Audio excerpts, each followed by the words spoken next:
Let's get back to traders. What is different about the way the best traders think as opposed to how those who are still struggling think?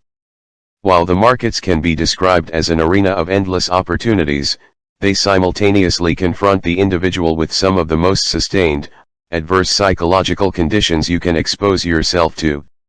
At some point, everyone who trades learns something about the markets that will indicate when opportunities exist. But learning how to identify an opportunity to buy or sell does not mean that you have learned to think like a trader.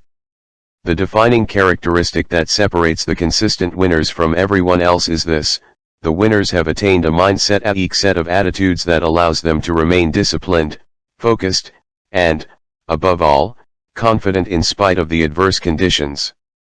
As a result, they are no longer susceptible to the common fears and trading errors that plague everyone else. Everyone who trades ends up learning something about the markets. Very few people who trade ever learn the attitudes that are absolutely essential to becoming a consistent winner. Just as people can learn to perfect the proper technique for swinging a golf club or tennis racket, their consistency, or lack of it, will without a doubt come from their attitude. Traders who make it beyond the threshold of consistency usually experience a great deal of pain, both emotional and financial, before they acquire the land of attitude that allows them to function effectively in the market environment. The rare exceptions are usually those who were born into successful trading families or who started their trading careers under the guidance of someone who understood the true nature of trading, and, just as important, knew how to teach it. Why are emotional pain and financial disaster common among traders? The simple answer is that most of us weren't fortunate enough to start our trading careers with the proper guidance. However, the reasons go much deeper than this. I have spent the last 17 years dissecting the psychological dynamics behind trading so that I could develop effective methods for teaching the principles of success. What I've discovered is that trading is chock full of paradoxes and contradictions in thinking that make it extremely difficult to learn how to be successful. In fact, if I had to choose one word that encapsulates the nature of trading, it would be paradox. According to the dictionary, a paradox is something that seems to have contradictory qualities or that is contrary to common belief or what generally makes sense to people. Financial and emotional disaster are common among traders because many of the perspectives, attitudes, and principles that would otherwise make perfect sense and work quite well in our daily lives have the opposite effect in the trading environment. They just don't work. Not knowing this, most traders start their careers with a fundamental lack of understanding of what it means to be a trader, the skills that are involved, and the depth to which those skills need to be developed. Here is a prime example of what I am talking about: trading is inherently risky. To my knowledge, no trade has a guaranteed outcome, therefore, the possibility of being wrong and losing money is always present. So when you put on a trade, can you consider yourself a risk taker? Even though this may sound like a trick question, it is not. The logical answer to the question is, unequivocally, yes. If I engage in an activity that is inherently risky, then I must be a risk taker. This is a perfectly reasonable assumption for any trader to make. In fact, not only do virtually all traders make this assumption, but most traders take pride in thinking of themselves as risk takers. The problem is that this assumption couldn't be further from the truth.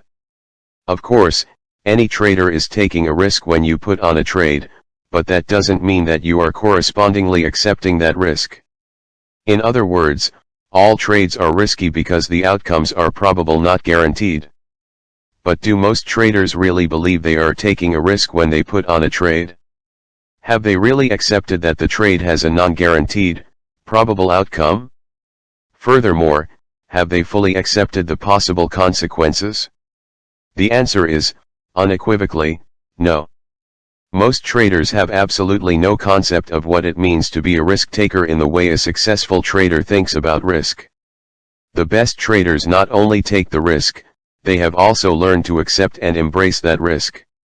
There is a huge psychological gap between assuming you are a risk taker because you put on trades and fully accepting the risks inherent in each trade.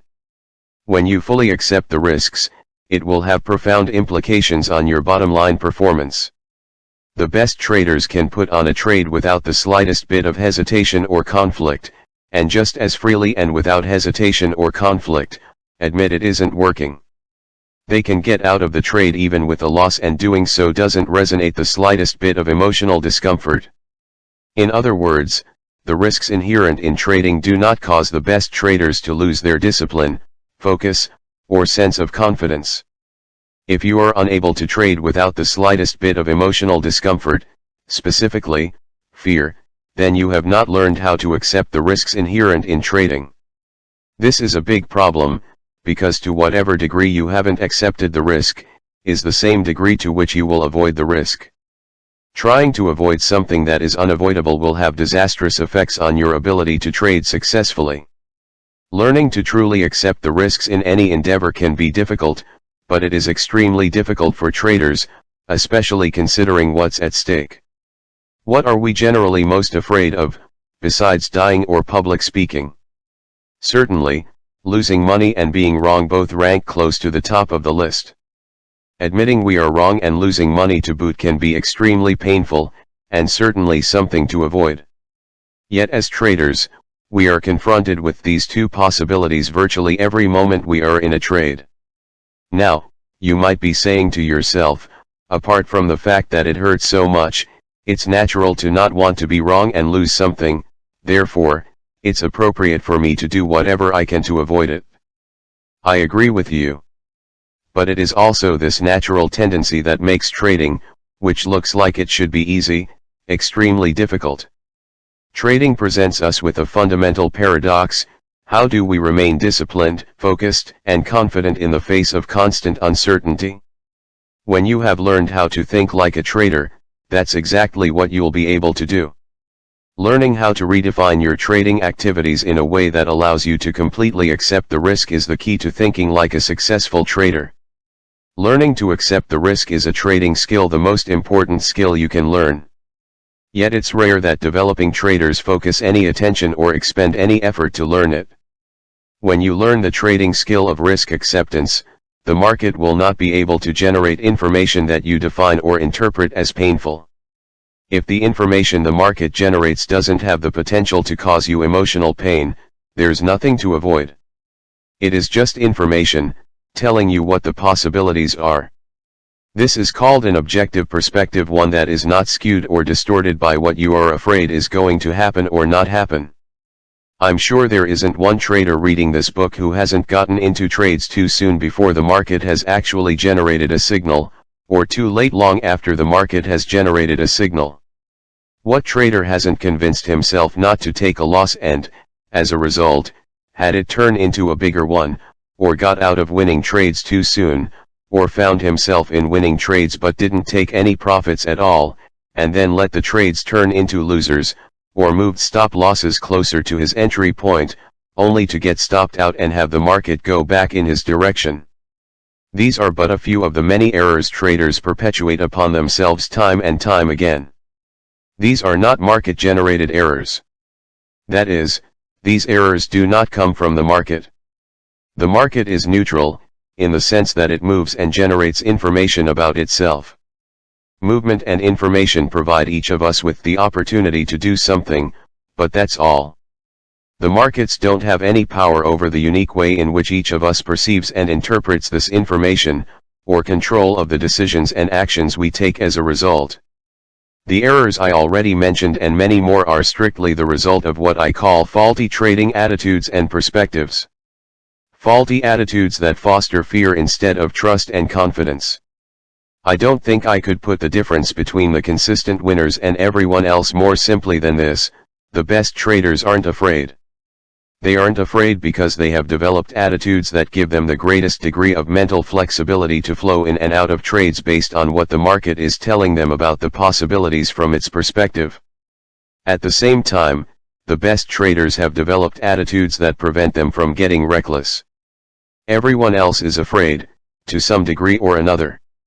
When they're not afraid, they have the tendency to become reckless and to create the kind of experience for themselves that will cause them to be afraid from that point on. 95% of the trading errors you are likely to make causing the money to just evaporate before your eyes will stem from your attitudes about being wrong, losing money, missing out, and leaving money on the table. What I call the 4 primary trading fears. Now, you may be saying to yourself, I don't know about this, I've always thought traders should have a healthy fear of the markets. Again, this is a perfectly logical and reasonable assumption. But when it comes to trading, your fears will act against you in such a way that you will cause the very thing you are afraid of to actually happen. If you're afraid of being wrong, your fear will act upon your perception of market information in a way that will cause you to do something that ends up making you wrong. When you are fearful, no other possibilities exist. You can't perceive other possibilities or act on them properly, even if you did manage to perceive them, because fear is immobilizing. Physically, it causes us to freeze or run. Mentally, it causes us to narrow our focus of attention to the object of our fear. This means that thoughts about other possibilities, as well as other available information from the market, get blocked. You won't think about all the rational things you've learned about the market until you are no longer afraid and the event is over. Then you will think to yourself, I knew that. Why didn't I think of it then, or, why couldn't I act on it then? It's extremely difficult to perceive that the source of these problems is our own inappropriate attitudes. That's what makes fear so insidious. Many of the thinking patterns that adversely affect our trading are a function of the natural ways in which we were brought up to think and see the world. These thinking patterns are so deeply ingrained that it rarely occurs to us that the source of our trading difficulties is internal, derived from our state of mind. Indeed, it seems much more natural to see the source of a problem as external, in the market, because it feels like the market is causing our pain, frustration, and dissatisfaction. Obviously, these are abstract concepts and certainly not something most traders are going to concern themselves with. Yet understanding the relationship between beliefs, attitudes, and perception is as fundamental to trading as learning how to serve is to tennis, or as learning how to swing a club is to golf.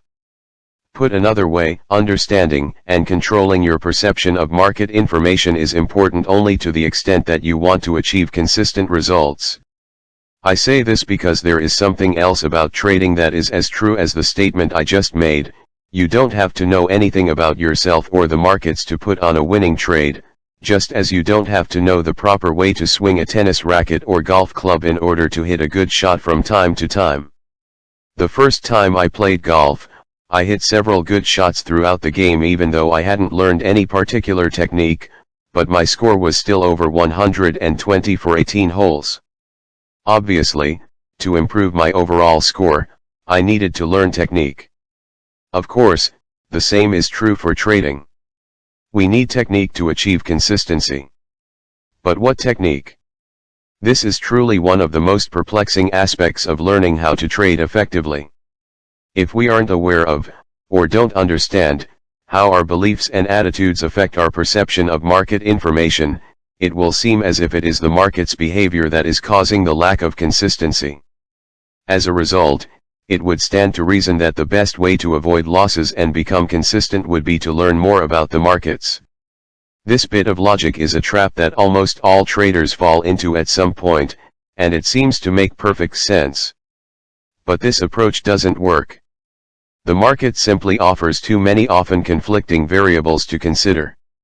Furthermore, there are no limits to the market's behavior. It can do anything at any moment. As a matter of fact, because every person who trades is a market variable, it can be said that any single trader can cause virtually anything to happen. This means that no matter how much you learn about the market's behavior, no matter how brilliant an analyst you become, you will never learn enough to anticipate every possible way that the market can make you wrong or cause you to lose money.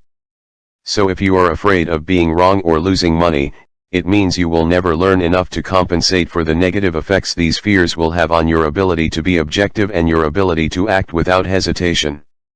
In other words, you won't be confident in the face of constant uncertainty. The hard, cold reality of trading is that every trade has an uncertain outcome. Unless you learn to completely accept the possibility of an uncertain outcome, you will try either consciously or unconsciously to avoid any possibility you define as painful. In the process, you will subject yourself to any number of self-generated, costly errors. Now, I am not suggesting that we don't need some form of market analysis or methodology to define opportunities and allow us to recognize them. We certainly do. However, market analysis is not the path to consistent results. It will not solve the trading problems created by lack of confidence, lack of discipline, or improper focus. When you operate from the assumption that more or better analysis will create consistency, you will be driven to gather as many market variables as possible into your arsenal of trading tools. But what happens then? You are still disappointed and betrayed by the markets, time and again, because of something you didn't see or give enough consideration to. It will feel like you can't trust the markets, but the reality is, you can't trust yourself. Confidence and fear are contradictory states of mind that both stem from our beliefs and attitudes. To be confident, functioning in an environment where you can easily lose more than you intend to risk, requires absolute trust in yourself. However, you won't be able to achieve that trust until you have trained your mind to override your natural inclination to think in ways that are counterproductive to being a consistently successful trader. Learning how to analyze the market's behavior is simply not the appropriate training. You have two choices. You can try to eliminate risk by learning about as many market variables as possible. I call this the black hole NF anilv, I, PNF asterisk it is FHP NAF NF ultimate frustration. Or you can learn how to redefine your trading activities in such a way that you truly accept the risk, and you're no longer afraid. When you've achieved a state of mind where you truly accept the risk, you won't have the potential to define and interpret market information in painful ways. When you eliminate the potential to define market information in painful ways, you also eliminate the tendency to rationalize, hesitate, jump the gun, hope that the market will give you money, or hope that the market will save you from your inability to cut your losses. As long as you are susceptible to the lands of errors that are the result of rationalizing, justifying, hesitating, hoping, and jumping the gun, you will not be able to trust yourself. If you can't trust yourself to be objective and to always act in your own best interests, achieving consistent results will be next to impossible. Trying to do something that looks so simple may well be the most exasperating thing you will ever attempt to do. The irony is that, when you have the appropriate attitude, when you have acquired a trader's mindset and can remain confident in the face of constant uncertainty, trading will be as easy and simple as you probably thought it was when you first started out. So, what is the solution? You will need to learn how to adjust your attitudes and beliefs about trading in such a way that you can trade without the slightest bit of fear, but at the same time keep a framework in place that does not allow you to become reckless. That's exactly what this book is designed to teach you. As you move ahead, I would like you to keep something in mind. The successful trader that you want to become is a future projection of yourself that you have to grow into. Growth implies expansion, learning, and creating a new way of expressing yourself. This is true even if you're already a successful trader and are reading this book to become more successful. Many of the new ways in which you will learn to express yourself will be in direct conflict with ideas and beliefs you presently hold about the nature of trading. You may or may not already be aware of some of these beliefs. In any case, what you currently hold to be true about the nature of trading will argue to keep things just the way they are, in spite of your frustrations and unsatisfying results. These internal arguments are natural. My challenge in this book is to help you resolve these arguments as efficiently as possible. Your willingness to consider that other possibilities exist, possibilities that you may not be aware of or may not have given enough consideration to, will obviously make the learning process faster and easier. Chapter 2: The Lure, and the Dangers, of Trading. In January 1994, I was asked to speak at a trading conference in Chicago, sponsored by Futures magazine.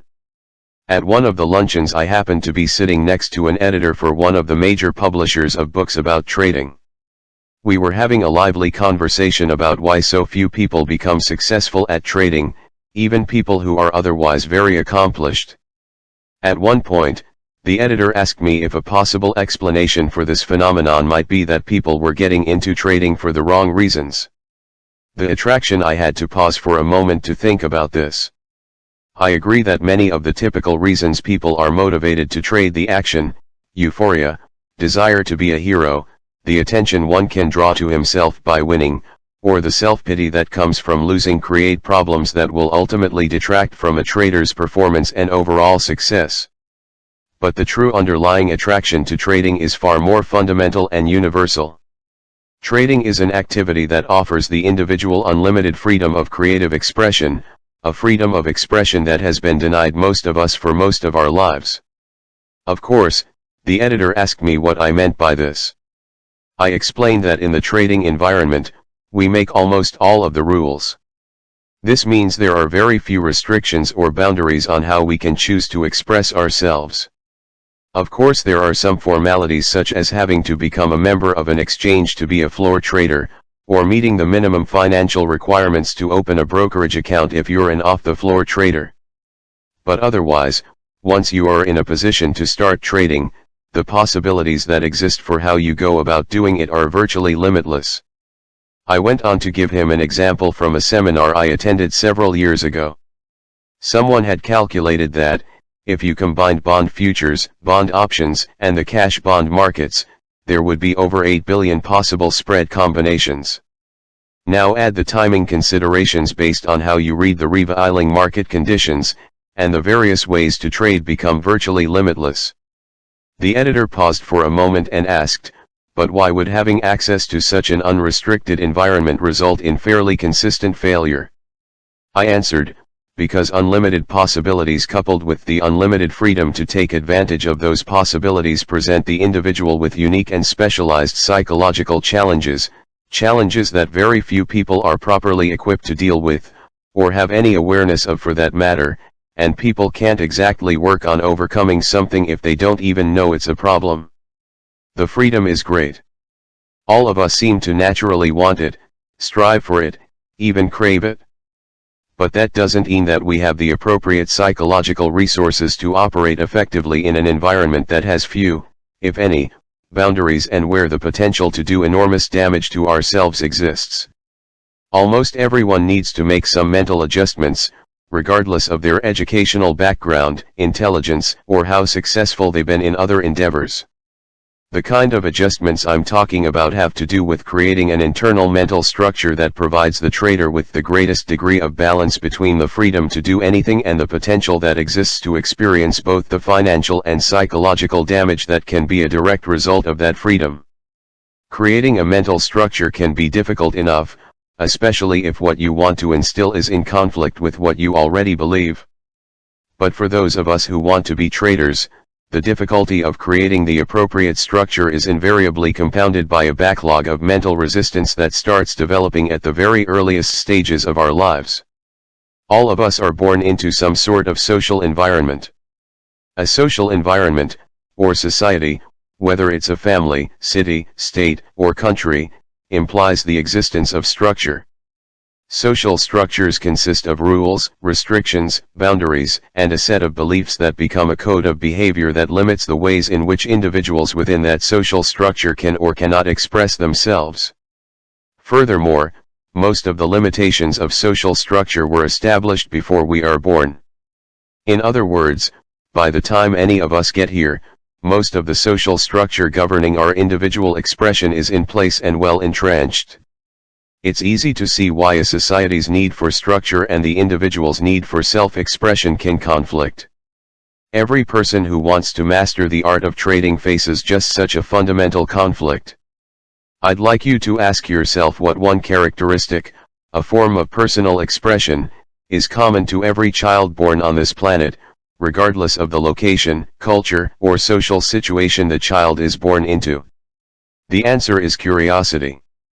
Every child is curious. Every child is eager to learn. They can be described as little learning machines. Consider the nature of curiosity. At its most fundamental level, it is a force. More specifically, it is an inner directed force, which means there's no necessity to motivate a child to learn something. Left on their own, children will naturally explore their surroundings. What is more, this inner directed force also seems to have its own agenda.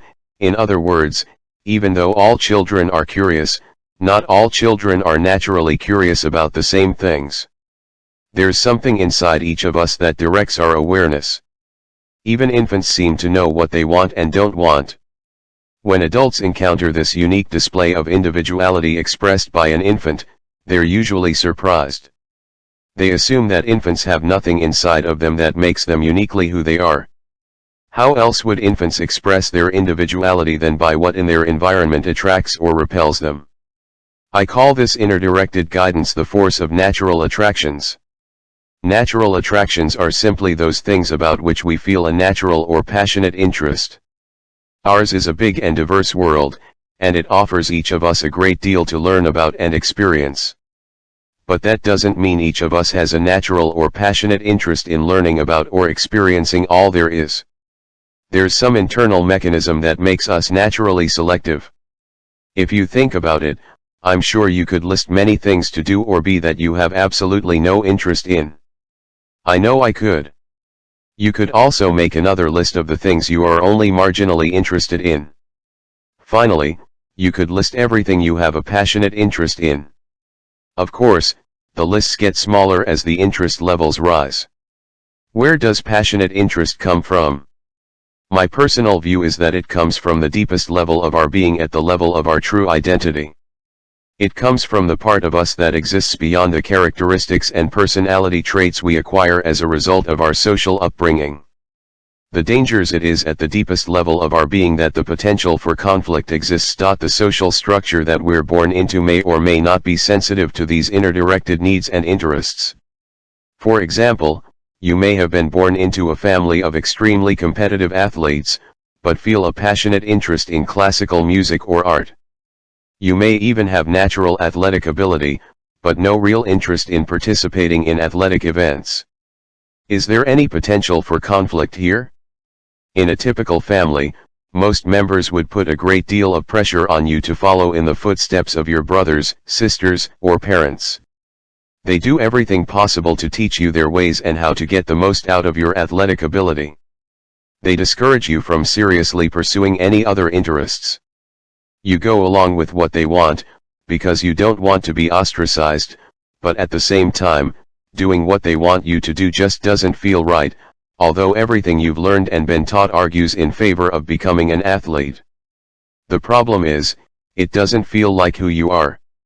The conflicts that result from what we're taught about who we're supposed to be and the feeling that resonates at the deepest levels of our being is not at all uncommon. I would say that many, if not most people, grow up in a family and cultural environment that gives little, if any, objective, non-judgmental support to the unique ways in which we feel compelled to express ourselves. This lack of support is not simply an absence of encouragement.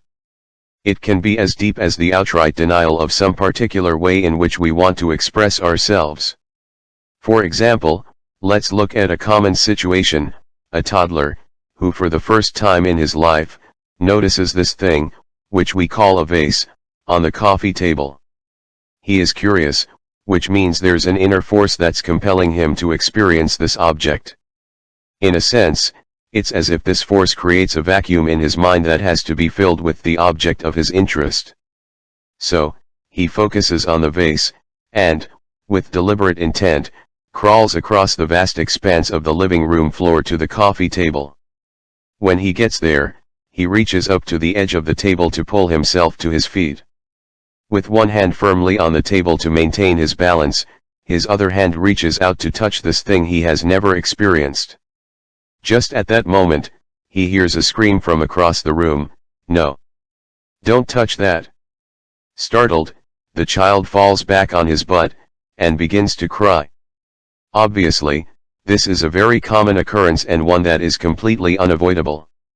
Children have absolutely no concept of how they can injure themselves or how valuable something like a vase can be.